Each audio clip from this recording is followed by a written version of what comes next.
In the rooms built with lost echoes, we dance in circles, masking our hollows. Beneath the beats, our heart beats true, lost in the shadow, searching for you. You've got to find yourself among the more, behind the masks where shadows fall. In the darkness we tuck away our fears, unmasking the truth through silent tears.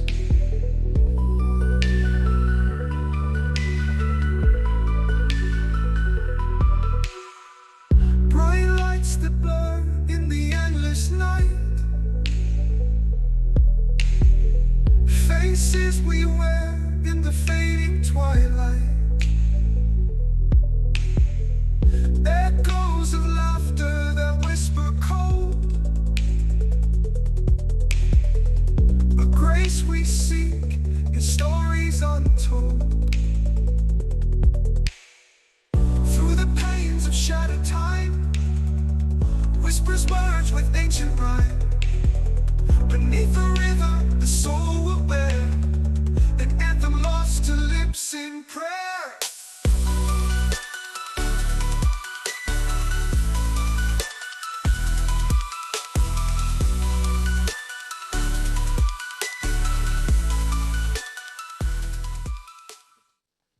Okay, so I was talking to somebody last night. And what's interesting, I was talking to somebody last night. And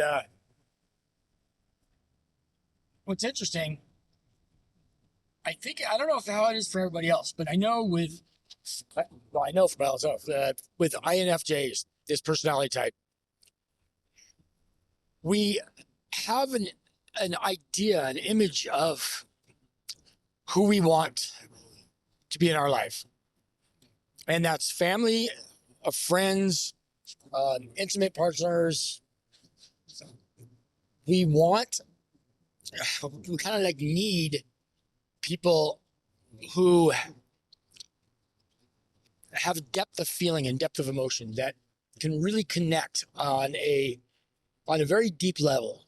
You know, not a superficial connection. And since you can't really find that, it's not something that you can really find. I think somebody has to just come into your life like that. I don't think you could find them, but it's because it's so rare to find that. So what we do is we are attracted to broken people, because you figure if somebody's broken, you can help them fix themselves and mold them into the image that we have in our mind. And it's not like a manipulative thing. I mean, I know it sounds like it is, but it's not to mold them that way to manipulate them, but it's to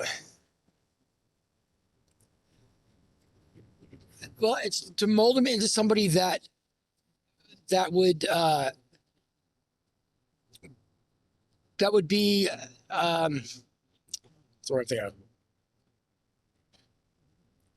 would understand gratitude and would appreciate the efforts that are sent their way, and who would want to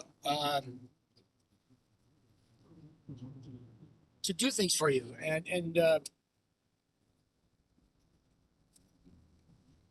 help you be happy, and add to your life.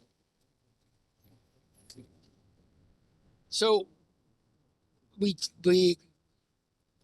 put on our rose-colored glasses and we see this person through a filter of potential. And of course, we're always disappointed because they never reach that potential, because how can they?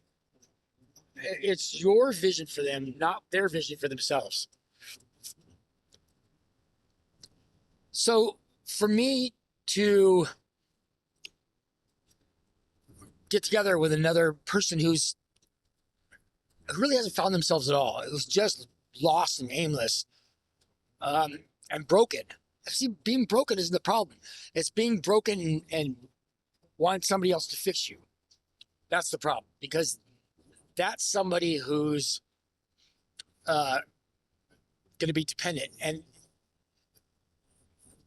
for somebody like me to just, to take somebody in like that with the hopes of fixing them, that's a codependency. I mean, I've never been with anybody who was independent and not stubborn, but strong-willed and, determined. Not defiant, but determined. That they're going to figure it out. So I don't even know what that's like. Very interesting. Because I was chatting with this guy last night from this INFJ men's group on Facebook, and I swear he sounded just like I used to sound. He was saying the exact same things for the exact same reasons, and his president presents himself very angry, kind of not really aggressive, but it's like a mixture of anger and sadness with a little dollop of self pity. But and I understand that because it's so overwhelming, and you're like, why the hell won't somebody invest in me? Why will they just take and take and take with no intentions of reciprocating? They're not even interested. It's irrelevant. You are irrelevant. My emotions are irrelevant to them. What I feel is irrelevant. What I'm experiencing, what I do, what I like, it's irrelevant. They don't care. They're just there to be taken care of and to get what they can get. And they want to put just as little investment of energy and effort as they possibly can get away with. And they do. Bare minimum. Chris yesterday asked him to come and help me. I lost my keys. Hey, can somebody come in and help me find my keys? He came over for less than about 5 minutes. Went in the back, looked in the washer dryer, came back, said, "Yeah, I looked in the washer dryer. They're not there." And then he went home.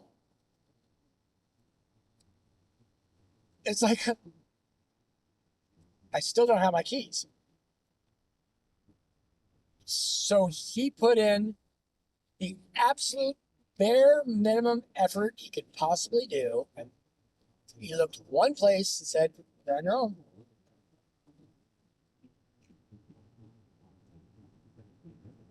It's funny. It triggers me, but no, it didn't trigger me. But I felt it right away. It didn't. Well, it triggered me, but it didn't trigger me into anger. Well, maybe it kind of did. It did at first, but then I thought, you can't be angry. You can't be angry because he has no desire to invest anything into a relationship with him. It's like, this is also a weird one. So anything I offer to Chris, he turns down. But he will accept and take what he asked me for. But if I offer it, he's not interested. Doesn't matter what it is. I don't know why, if it's like they think he feels like maybe he'll owe me or something. I don't know what it is.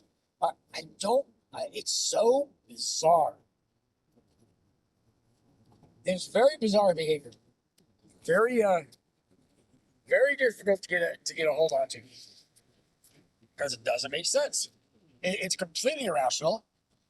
It's um, it's very weird.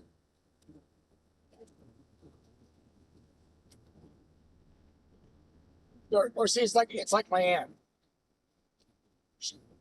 Because I offered and she didn't ask, she can turn around and say, "Well, I never asked you to help me. You don't have to be here." And that's exactly what she said. So she does not have to value or appreciate what's given without being asked for. It's like fucked up. It's like, therefore you have no, it's like there's no sense of obligation. Not that you should have obligation, but you don't have to, you could just be as shitty as you want to be because, hey, I didn't ask you for that. You did it on your own. God, that is just, I mean, I have experienced that so many times. It is just the most uh, self-centered and goddamn, and ungrateful thing I've ever heard.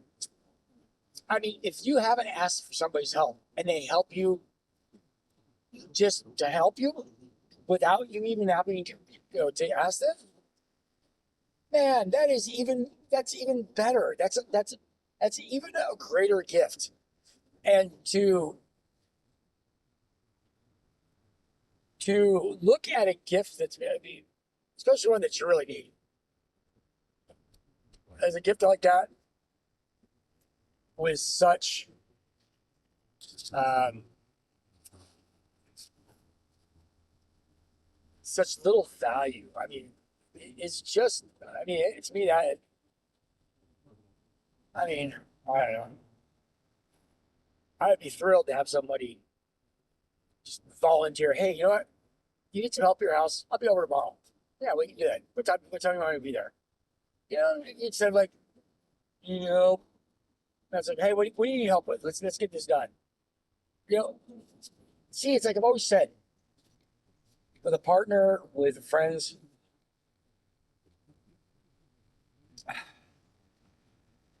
it's like the thing I want to feel from friends or from people in my life is their desire to be in my life,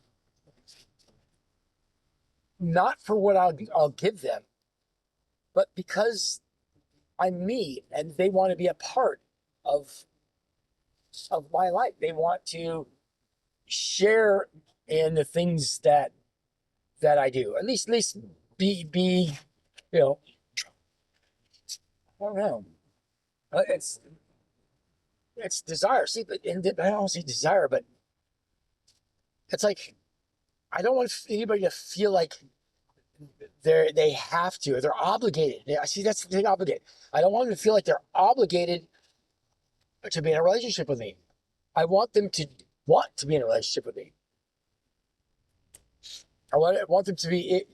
I want them to to see the value of the relationship, to recognize the value, and then treat it that valuable, and not you know treat a relationship with me as if it's just worthless. It's like it's just or that it has very little value. Um, when it doesn't, I mean, it is a valuable thing. I mean, I know it is because I know what I will invest.